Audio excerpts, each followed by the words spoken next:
Chapitre 21. Paix parfaite. À celui dont le cœur est ferme, tu assures la paix, une paix parfaite, parce qu'il se confie en toi. Ésaïe 26, verset 3. Quelle merveilleuse promesse! Chacun de nous devrait viser à en faire l'expérience. Le moyen est simple du reste. Il consiste à s'appuyer constamment sur le Seigneur. Cependant, malgré sa simplicité, il faut avouer que, pour la plupart des hommes, ce moyen n'est point facile. Ils préféreraient s'occuper d'affaires, de plaisirs, des nouvelles du jour, de politique, d'éducation, de musique, et même de l'œuvre du Seigneur, plutôt que de s'occuper du Seigneur lui-même. Évidemment, les affaires et autres préoccupations doivent, sans conteste, occuper une partie de nos pensées, ainsi que l'œuvre du Seigneur, si nous l'aimons, lui et les âmes pour lesquelles il a donné sa vie.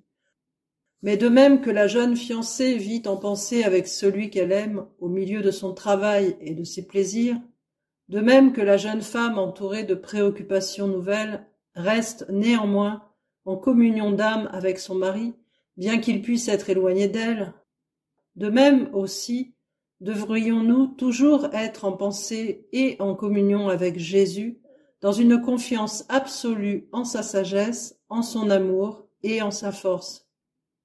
Alors nous serons gardés dans une paix parfaite.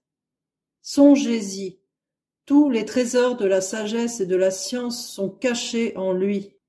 Colossiens 2, verset 3. Et, malgré notre ignorance et notre folie, nous pouvons devenir parfaits en lui. Colossiens 4, verset 12. Nous ne comprenons peut-être pas, mais il comprend. Nous ne savons pas, mais il sait. Nous pouvons être perplexes, mais il ne l'est pas. Nous devrions donc nous confier en lui, si nous sommes à lui, et demeurer dans une paix parfaite.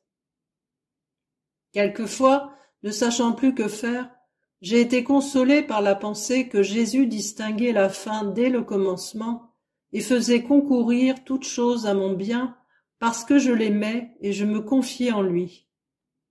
Jésus, lui, ne se trouve jamais à bout de ressources, et quand nous sommes le plus troublés et confondus par le fait de notre folie et de notre vue bornée, Jésus, dans la plénitude de son amour et l'infini de sa sagesse et de sa puissance, nous accorde les désirs de nos cœurs, pourvu que ce soit de saints désirs.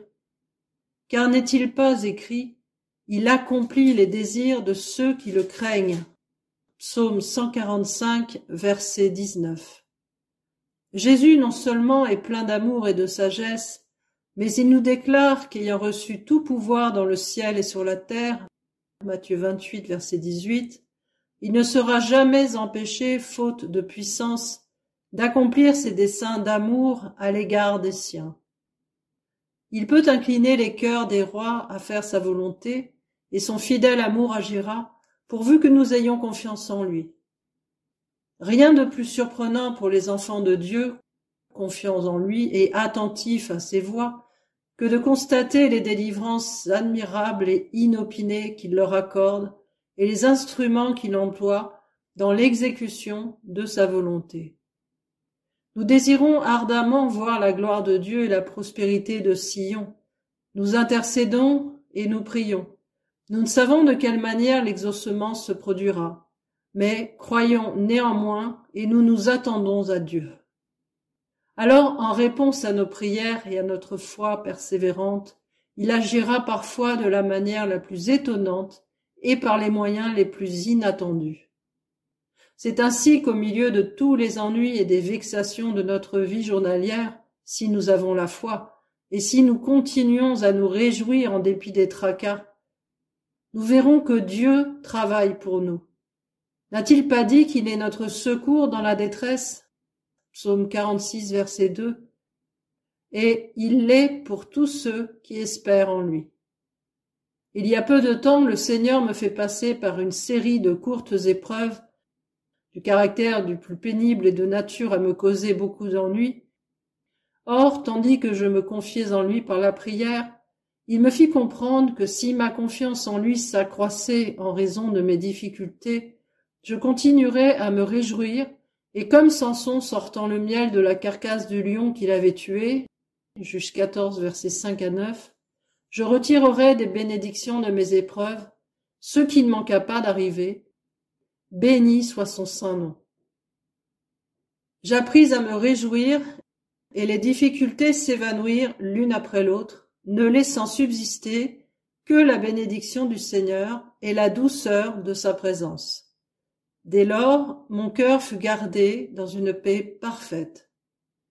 Dieu ne permet-il pas tout cela pour bannir l'orgueil de nos cœurs, pour nous humilier et nous faire comprendre que notre manière d'être envers lui importe davantage que notre service?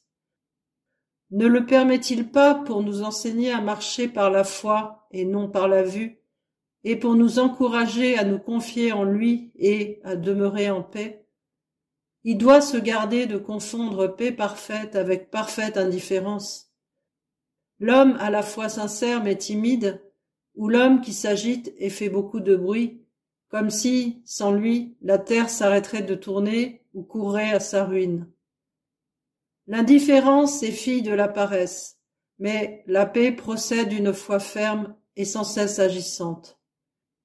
La foi est, entre les mains des hommes, l'instrument le plus noble et le plus puissant, puisque par elle, ils vainquirent des royaumes, exercèrent la justice, obtinrent des promesses, fermèrent la gueule des lions, éteignirent la puissance du feu, échappèrent aux tranchants de l'épée, guérirent de leurs maladies, furent vaillants à la guerre, mirent en fuite des armées étrangères, recouvrèrent leurs morts par la résurrection. Hébreux 11, versets 33 à 35. Pour exercer cette foi puissante qui assure une paix parfaite, nous devons recevoir le Saint-Esprit dans nos cœurs et le reconnaître non comme une influence ou un attribut de Dieu, mais comme Dieu lui-même. Il est une personne. Il nous fera connaître Jésus, comprendre son esprit et sa volonté, et nous donnera le sentiment de sa présence constante par la foi en lui. Jésus se tient toujours à nos côtés. Et si nous soupirons après lui, il nous aidera toujours à fixer notre esprit sur lui. Il faudra cependant de notre part un certain effort, car le monde, les affaires, la faiblesse de la chair, les infirmités de notre esprit, l'insouciant exemple de ceux qui nous entourent, et le diable avec toutes ses ruses, cherchent à détourner nos pensées du Seigneur et à nous le faire oublier, de sorte que, même par un effort prolongé à l'heure de la prière, nous avons de la peine à trouver réellement Dieu. Cultivons donc l'habitude de la communion avec Jésus. Si nos pensées se sont éloignées de lui, ramenons-les à lui, mais tranquillement et patiemment. En effet, l'impatience, même envers nous-mêmes, est dangereuse, parce qu'elle trouble notre paix intérieure, fait taire la voix de l'Esprit, et empêche la grâce de Dieu de maîtriser et de soumettre nos cœurs. Mais si dans la douceur et l'humilité de cœur, nous permettons au Saint-Esprit d'habiter en nous, et si nous obéissons à sa voix, il gardera nos cœurs dans une sainte sérénité, au milieu de tous nos soucis, de nos faiblesses et de nos inquiétudes. Ne vous inquiétez de rien, mais, en toute chose, faites connaître vos besoins à Dieu par des prières et des supplications, avec des actions de grâce. Et la paix de Dieu, qui surpasse toute intelligence, gardera vos cœurs et vos pensées en Jésus-Christ. Philippiens 4, versets 6 et 7.